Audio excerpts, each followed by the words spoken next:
नमस्कार। आज हम एक बहुत ही महत्वपूर्ण और पेचीदा विषय पर बात करने वाले हैं, सिंधु जल संधि। जी हाँ, इंडस वाटर ट्रीटी। हमारे पास एक लेख के कुछ अंश हैं जिसका शीर्षक है सिंधु जल संधि, एक मौन युद्ध की कहानी। तो इसी के आधार पर आज हम थोड़ी गहरी बातचीत करेंगे। बिल्कुल। इसकी कहानी शुरू होती है 1947 से। भारत का विभाजन हुआ हाँ, वो तो है ही। और इस बंटवारे ने सिर्फ जमीन नहीं बांटी, लोग ही नहीं बटे, इसने नदियों को भी बांट दिया और भावनाओं को भी। सही कहा। सिंधु नदी प्रणाली जो तिब्बत से निकलकर भारत से होते हुए पाकिस्तान जाती है, हाँ, वो तो दोनों नए बने देशों के लिए एकदम जीवन रेखा जैसी थी, है ना? हाँ, बिल्कुल जीवन रेखा। और इसीलिए स्रोत में ये बात कही गई है कि युद्ध हमेशा बंदूकों से नहीं लड़े जाते, कभी कभी वे नदियों के रास्ते चुपचाप बहते हैं। क्या बात है। तो चलिए इसी संधि को, इसी कहानी को और इसके महत्व को थोड़ा और समझते हैं। तो विभाजन हुआ और तुरंत ही सिंधु और उसकी जो सहायक नदियां हैं, झेलम, चिनाब, रावी, ब्यास, सतलुज, ये एक बड़ा मुद्दा बन गई। हाँ, बड़ा विवाद खड़ा हो गया क्योंकि पानी देखिए दोनों मुल्कों के लिए, खासकर खेती के लिए बुनियादी जरूरत था। उसके बिना तो गुजारा ही नहीं। तो शुरुआत में काफी तनाव रहा होगा। बहुत ज्यादा। करीब एक दशक तक 10 साल तक बातचीत चलती रही, तनाव बना रहा। फिर इसमें वर्ल्ड बैंक, विश्व बैंक, वो बीच में आया। अच्छा, मध्यस्थता के लिए। जी हाँ, मध्यस्थता के लिए। और तब जाकर 1960 में कराची में इस संधि पर हस्ताक्षर हुए। भारत की तरफ से प्रधानमंत्री नेहरू थे और पाकिस्तान के राष्ट्रपति अयूब खान। तो ये जानना दिलचस्प है कि आखिर इस संधि में तय क्या हुआ, पानी बटा कैसे? हाँ, तो मोटी बात ये थी कि 3 पूर्वी नदियां, रावी, ब्यास और सतलुज, इनका कंट्रोल लगभग पूरी तरह से भारत को मिला। ओके, पूरब वाली भारत को। हाँ, और जो 3 पश्चिमी नदियां थी, सिंधु, झेलम और चनाब, इनका कंट्रोल पाकिस्तान को दिया गया। लेकिन क्या भारत पश्चिमी नदियों का पानी बिल्कुल इस्तेमाल नहीं कर सकता? नहीं, ऐसा नहीं है। संधि में ये है कि भारत इन पश्चिमी नदियों के पानी का इस्तेमाल कुछ सीमित जरूरतों के लिए कर सकता है, जैसे घरेलू इस्तेमाल हो गया, थोड़ी बहुत सिंचाई और पनबिजली उत्पादन। पनबिजली मतलब बिजली बना सकता है। हाँ, लेकिन एक शर्त के साथ, भारत इन नदियों पर पानी को रोकने वाले या जमा करने वाले बड़े बांध नहीं बना सकता, नहीं उनके प्राकृतिक बहाव को मोड़ सकता है। अच्छा, मतलब बड़े डैम नहीं। नहीं, यहीं पर वो run of the river projects की बात आती है। मतलब ऐसे पावर प्लांट जो नदी के बहते पानी से ही बिजली बनाए, बिना पानी को रोके या जमा किए। ये रन ऑफ द रिवर वाला क्लॉज काफी अहम लगता है, खासतौर पर पश्चिमी नदियों के लिए। हो सकता है। हालांकि संधि में इन विवादों को सुलझाने का भी एक तरीका, एक मैकेनिज्म दिया हुआ है। ये बात तो माननी पड़ेगी कि इतने तनाव, यहाँ तक कि दोनों देशों के बीच युद्ध भी हुए, फिर भी ये संधि 60 साल से ज्यादा से चल रही है। हाँ, इसीलिए इसे स्रोत में कूटनीति का चमत्कार कहा गया है। एक चमत्कार ही है सही में। सोचिए, विभाजन के तुरंत बाद का माहौल कितना अविश्वास था, और तब पानी जैसे जीवन मरण वाले सवाल पर कोई समझौता हो जाए और वो टिका रहे, ये वाकई बड़ी बात है। तो ये दिखाता है कि अगर साझा हित हो और कोई मजबूत मध्यस्थ हो, तो मुश्किल रिश्तों में भी सहयोग हो सकता है। बिल्कुल।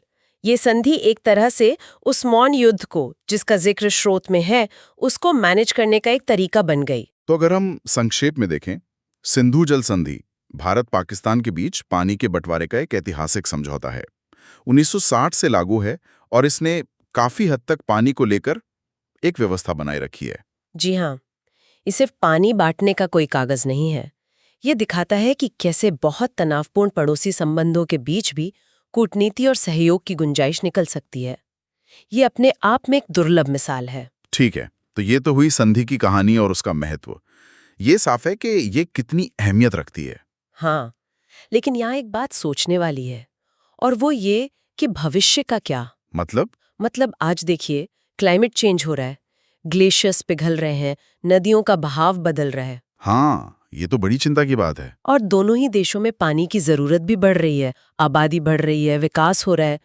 तो सवाल ये उठता है कि क्या ये संधि जो 1960 के हालात के हिसाब से बनी थी, क्या वो आज की और आने वाले कल की चुनौतियों के लिए काफी है?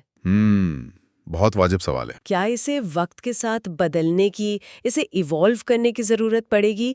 ये एक ऐसा मुद्दा है जिस पर आगे जाकर यकीनन बहुत सोचना पड़ेगा। बिल्कुल, ये एक विचारणीय प्रश्न है जो हमारे सुनने वालों के लिए भी सोचने का एक बिंदु छोड़ जाता है। जो हाल के सालों में भारत और पाकिस्तान के बीच इस संधि को लेकर तनाव बढ़ा है, हाँ, उस पर बिल्कुल। हमारे पास जो जानकारी है वो मुख्य रूप से 21वीं सदी की घटनाओं पर आधारित है सही। और ये दिखाती है कि कैसे आतंकी हमलों ने मतलब इस 1960 के समझौते की पूरी डायनामिक्स को काफी बदला है। बिल्कुल, हमारा मकसद यही समझना है कि ये जो हाल की घटनाएं हुई, खासकर वो सीमा पार आतंकवाद के आरोप, उसके बाद संधि पर क्या असर पड़ा है, हाँ, भारत का रुख क्यों बदला और इसके जमीनी मायने क्या हैं? तो बात शुरू करते हैं 21वीं सदी के उन आतंकी हमलों से जी। जिनका जिक्र बार बार आता है। हाँ। जैसे 2008 का मुंबई हमला, फिर 2016 का उरी और 2019 का पुलवामा हमला। इन सब में पाकिस्तान स्थित समूहों पर उंगलियां उठी। इसने माहौल कैसे बदला? देखिए, तनाव तो पहले भी थे, ऐसा नहीं है कि बिल्कुल नहीं थे, लेकिन 2016 के उरी हमले के बाद भारत के रवैये में एक साफ बदलाव दिखा। अच्छा। ये सिर्फ बयानबाजी नहीं रही। प्रधानमंत्री नरेंद्र मोदी का वो जो बयान था, खून और पानी एक साथ नहीं बह सकते। हाँ, वो काफी चर्चित हुआ था। हाँ, वो महज एक भावनात्मक टिप्पणी नहीं थी, वो एक बड़ा कूटनीतिक सिग्नल था। इस सिग्नल का असल मतलब क्या था? क्या भारत संधि तोड़ने की बात कर रहा था? नहीं, सीधे तौर पर संधि तोड़ने की बात नहीं थी, लेकिन इसका मतलब साफ था कि अगर भारत की सुरक्षा चिंताएं, खासकर आतंकवादी को लेकर, अगर उन्हें नजरअंदाज किया जाता रहा तो भारत संधि के तहत अपने दायित्वों को निभाने में शायद हिचकिचाई। ये पानी को एक तरह से कूटनीतिक दबाव के हथियार के तौर पर इस्तेमाल करने का साफ संकेत था, जो पहले इतनी खुलकर बात नहीं होती थी इस पर। इतनी मुखरता से नहीं कहा गया था। बिल्कुल। तो ये सिर्फ शब्दों तक तो सीमित नहीं रहा होगा, जमीन पर इसका क्या असर दिखा फिर? बिल्कुल, इसी बदली हुई रणनीति का एक ठोस नतीजा हमने देखा उन जल विद्युत परियोजनाओं में। हाँ। जो पश्चिमी नदियों पर भारत बना रहा है, मतलब जिनका पानी संधि के तहत मोटे तौर पर पाकिस्तान के लिए आवंटित है। जैसे वो किशनगंगा और रातले। हाँ, झेलम की सहायक नदी किशनगंगा पर बनी परियोजना और चिनाब नदी पर बन रही रातले परियोजना, इनके काम में तेजी लाई गई। भारत ने ये जताना शुरू किया कि भाई हम संधि के तहत मिले अपने अधिकारों का पूरा इस्तेमाल करेंगे। और यहीं पर विवाद और गहरा गया होगा, है ना? पाकिस्तान की आपत्तियां क्या थीं? क्या वो सिर्फ राजनीतिक थीं या कोई तकनीकी आधार भी था? देखिए, दोनों का मिश्रण था।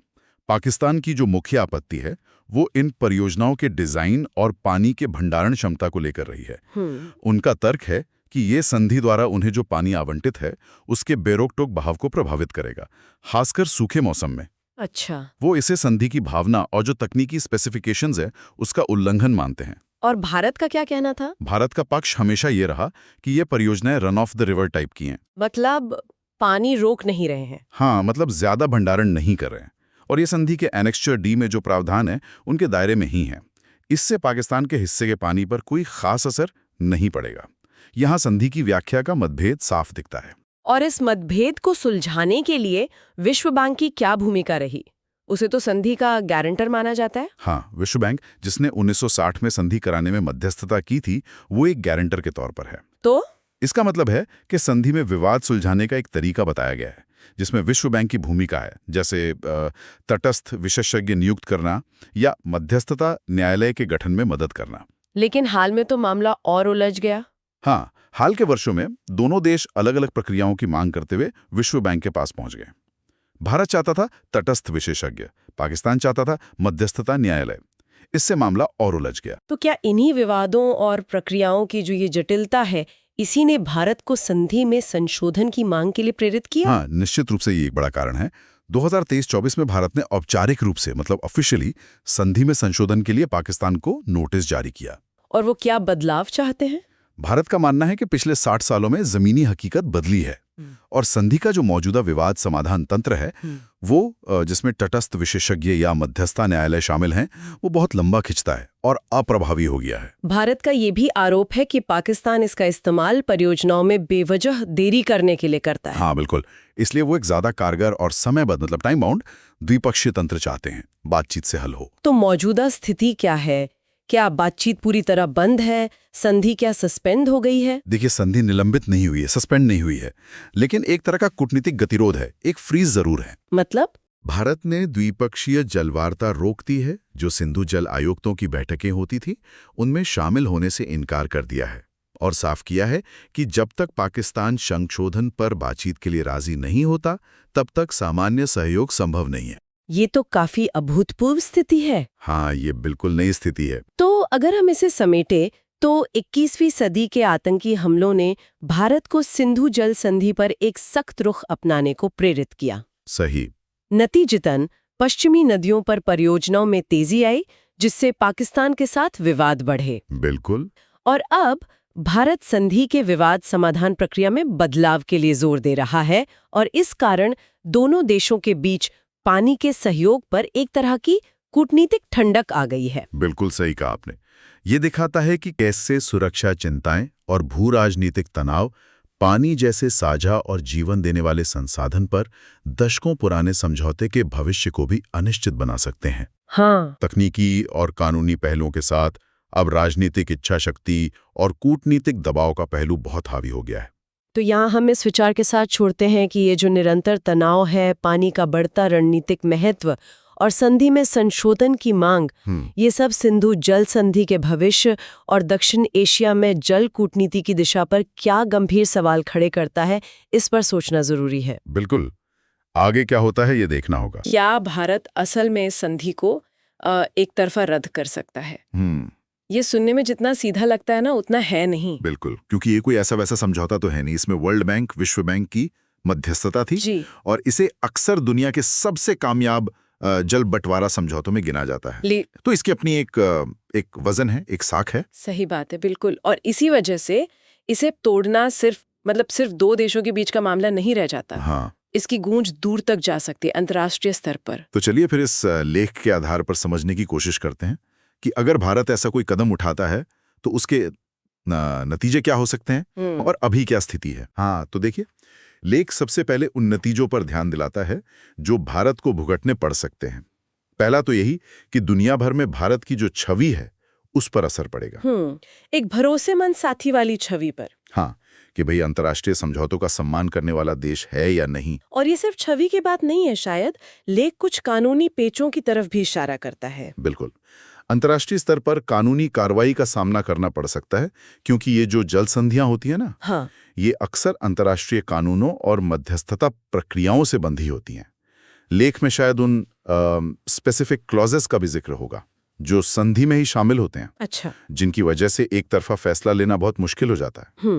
तीसरा, और ये शायद सबसे चिंताजनक पहलू है जिस पर लेख रोशनी डालता है, वो है पाकिस्तान के अंदरूनी हालात पर असर। हाँ, ये बात वाकई गौर करने लायक है। लेख कहता है कि ऐसा कदम पाकिस्तान में जो कट्टरपंथी ताकतें हैं जी, तो उनको भारत के खिलाफ दुष्प्रचार करने का एक बहाना दे सकता है। सही कहा, एक और मौका मिल सकता है जिससे इलाके में तनाव, अस्थिरता वो बढ़ सकती है। तो ये सारे जोखिम तो काफी गंभीर लगते हैं। हैं, बिल्कुल है। लेकिन दिलचस्प बात ये है, और लेख इस पर जोर देता है कि इन जोखिमों के बावजूद भारत इस संधि को एक तरह के कूटनीतिक औजार की तरह इस्तेमाल करता रहा है। ये बात थोड़ी और समझने वाली है। मतलब संधि तोड़ने की बजाय तोड़ने की संभावना को एक हथियार बनाना। हाँ, कुछ वैसा ही। एक तरह से लेख इसे एक खामोश चेतावनी जैसा बताता है कि भाई, हमारे सब्र का इम्तिहान मत लो। अच्छा। ये दिखाता है कि ये संधि पानी के बंटवारे से कहीं ज्यादा अब राजनीतिक दांव पेच का हिस्सा बन गई है। लेख शायद उन मौकों का भी हवाला देता होगा जब तनाव बढ़ने पर भारत ने संधि की समीक्षा या पानी रोकने जैसे संकेत दिए। तो ये एक तलवार की तरह है जो शायद म्यान में ज्यादा असरदार लगती है बाहर निकालने से ज्यादा। और यहीं से बात संधि के भविष्य पर आ जाती है।